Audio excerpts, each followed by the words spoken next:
Si BBM lang ang nakagawa nito. Harap-harapan niyang binatikos ang mga korupsyon sa DPWH.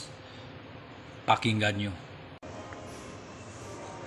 Na at sa naging epekto ng habagat ng bagyong Krising, Dante at Emong, kitang-kita po na maraming proyekto para sa flood control ay palpak at gumuho. At yung iba, guni-guni lang.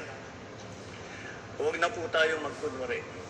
Alam naman ng buong madla na nagkakaraket sa mga proyekto.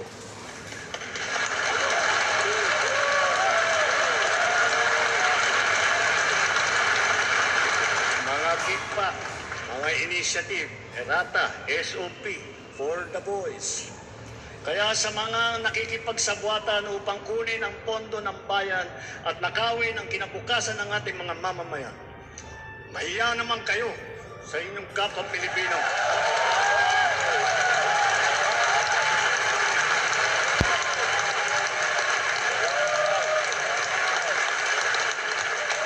Mahiya naman kayo sa mga kabahayan nating naanod o nalubog sa mga pagbaha. Mahiya naman kayo, lalo sa mga anak natin na magmamana sa mga utang na ginawa ninyo ng kinusumulan ng pera.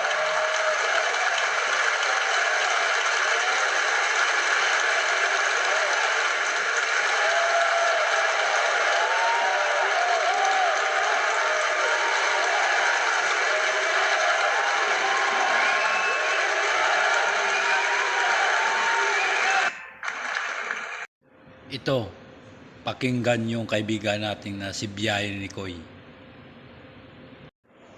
Na tumama ngayon sa bansa natin, that is way back 2018 to 2019, mga kababayan ko, hanggang 2025. Nadaman natin ngayon, after several years, bumigay na lahat.